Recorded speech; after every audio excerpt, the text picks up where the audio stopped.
Hi, I'm Brent. Today we've got a video update on how to improve the brakes on your MY15 onwards WRX. Now, wherever you are in the world, you'll know the WRX on the rear comes with a solid rear disc and a sliding caliper, and on the front it comes with a ventilated disc and a sliding caliper as well. Subaru really haven't changed their disc and rotor package on their WRXs for quite some time. So on a positive side, it's easy for us to supply variable options on brake upgrades because they're a common part across a wide range of cars.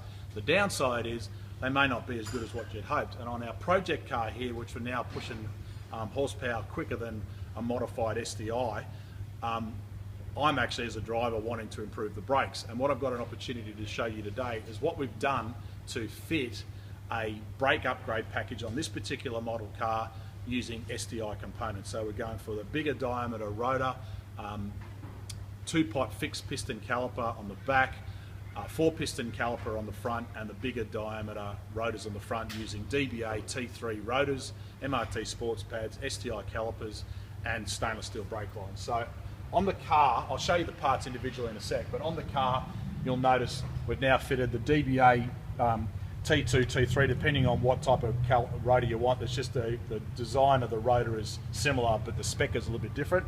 So it's a bigger diameter mechanical rotor, ventilated, with a MRT modified Brembo fixed piston caliper. Now this caliper originated as the gold caliper off the early model cars. So if you come around the back underneath here, you'll notice we've got to use a modified adapter dog bone because the PCD centers for this caliper does not match the WRX rear factory hub, and the rest of it bolts back in with stainless steel brake lines. And this is something that we do as a package, and you can buy it as a complete kit. So we'll go around the front, and it'll look a bit ugly because they had a workout at the track the other day. This is originated as a STI gold caliper.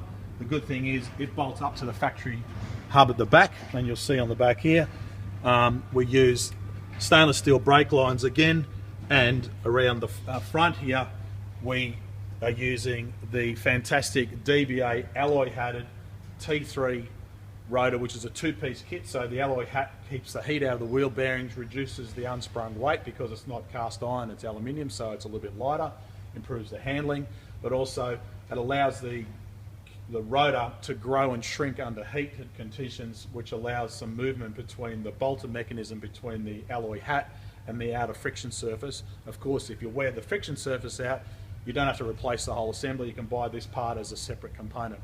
Now, also you will have noticed on the video, you have to modify the backing plates in certain applications depending on what size parts you're fitting. You'll notice on this it looks pretty bad at the moment. It's still got remnants of where I've absolutely destroyed the brakes of the track the other day. So let's have a look at the original factory standing parts, and you can see here this is a upgraded DBA T2 rotor using factory fit parts on a WRX. Remember, the WRX comes with a solid rear rotor. It's not ventilated. So if you just want to replace the rotor assembly, you can buy that part from Disc Brakes Australia.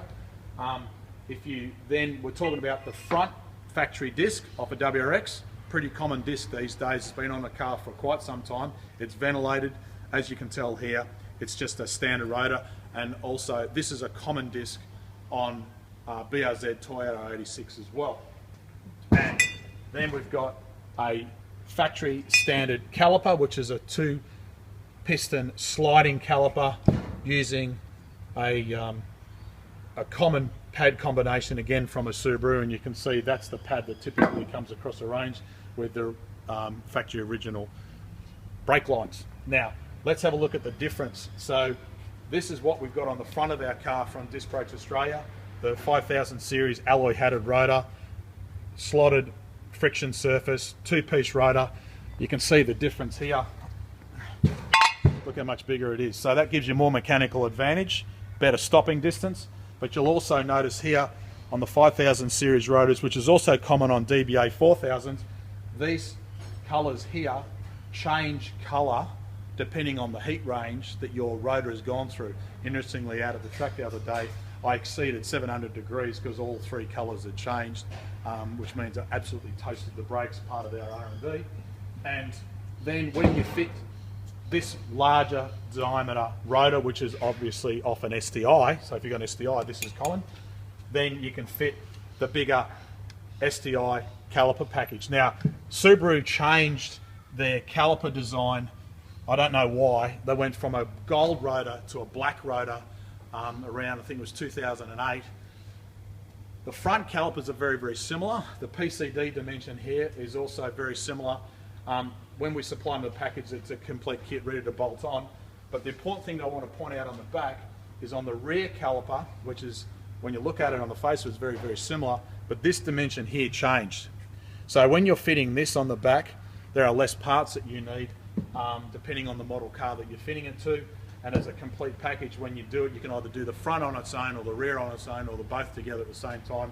The stopping ability is quite incredible. Now, without worrying about confusing you, you've got to remember also, you'll notice here, which DBA are quite smart about, you'll notice how it's got 10 bolt holes for the wheel studs. Well, you've got to remember the early model Subarus had a smaller diameter PCD on the wheel studs here, and then the later model ones went to a bigger wheel bearing with a larger PCD for the wheel studs.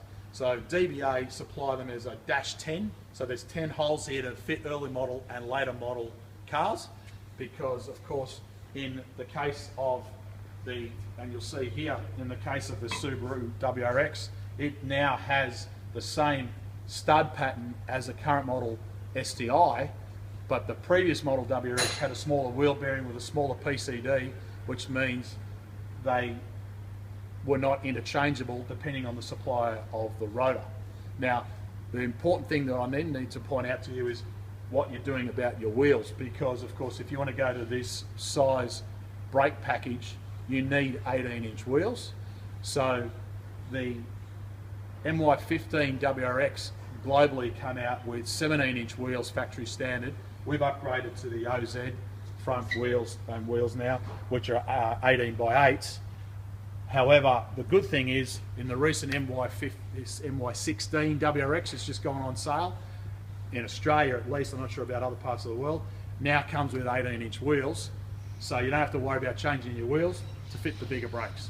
So there you have it. If you want to improve the brakes on your new model WRX, depending on what year model, MY15, MY16, need to make sure that you've got 18-inch wheels. You can then buy the package from us, or the individual components, gives you a bit of an idea of what you need to do. Fantastic stopping power, and you'll be very glad you did. For more technical information, follow us on Facebook, YouTube and Twitter. I really hope this video has helped you learn more about the brakes on your Subaru, and I'll load a whole heap of still photos shortly to our Facebook page at the link at the bottom of the video, so you can learn a bit more and see the individual photos. But for now, I'm Brett Middleton. No matter where you are in the world, thanks for watching.